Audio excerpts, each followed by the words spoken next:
আসসালামু আলাইকুম ভিউয়ার্স, আজকে আমি একটি শাকের রেসিপি নিয়ে এসেছি। এই শাকগুলো আমার ছাদ বাগানের। আমি ছাদ বাগান থেকে শাক কিভাবে তুলেছি এই ভিডিওটা আমি আমার ফেসবুক পেজে দিয়েছি। আপনারা আমার ফেসবুক পেজটা দেখতে পারেন এবং ফলো করে রাখতে পারেন। এখন আমি এই শাকগুলোকে কুচি করে কেটে নেব, আর এইটা দিয়ে আমি একটা পাকোড়া তৈরি করব। এখন কি কি লাগছে পাকোড়ার জন্য তা দেখিয়ে দিচ্ছি। নিয়েছি আমি বেশ কিছু পেঁয়াজ কুচি, নিয়েছি 2 টেবিল চামচ কর্নফ্লাওয়ার, 3 টেবিল চামচ চালের গুঁড়ো। চালের গুঁড়ো দিলে পাকোড়াটা মুচমুচে হবে। নিয়েছি স্বাদ মতন মরিচের গুঁড়া, আপনারা ঝাল কম বেশি দিয়ে নিতে পারেন। নিয়েছি আদা 4 চামচ, হলুদের গুঁড়া পরিমাণ মতো, লবণ, আর নিয়েছি 5 পিস কাঁচামরিচ।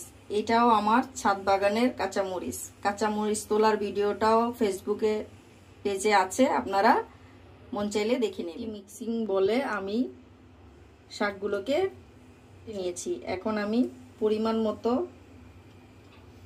লবণ দিয়ে এটাকে একটু আলতোভাবে মথে নেব।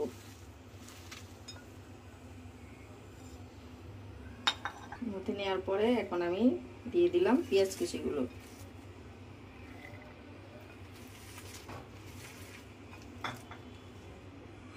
কাঁচামরিচ কুচি, গুঁড়ো মশলা,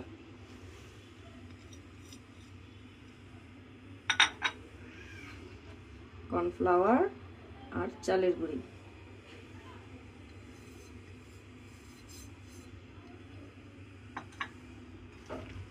দিয়ে ভালো করে আমি এটা একটা ডো তৈরি করে নেব।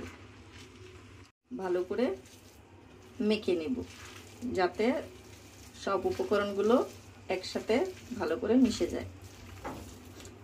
এখানে আমার আরেকটু চালের গুঁড়ো প্রয়োজন, তাই আমি আরেকটু চালের গুঁড়ো নিয়ে নিচ্ছি। আপনারাও এটা বুঝে অ্যাড করবেন।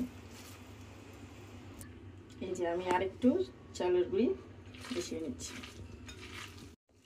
এই যে সবগুলো উপকরণ মাখার পরে আমার এরকম হয়েছে। এখন আমি এগুলোকে ভেজে নেব। পাকোড়াটা ভাজার জন্য আমি পরিমাণ মতো প্যানে তেল দিয়ে দিচ্ছি। পাকোড়াটা ভাজার জন্য আমি এখন তেলটা দেখে নিলাম গরম হয়ে গেছে। এখন আমি গোল গোল শেপে এটা ছেড়ে দিচ্ছি।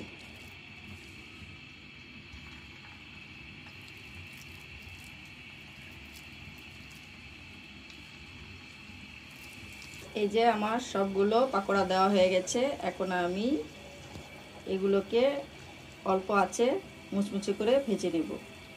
পাকোড়াগুলো আমার ভাজা হচ্ছে, এখন আমি উল্টিয়ে নিচ্ছি।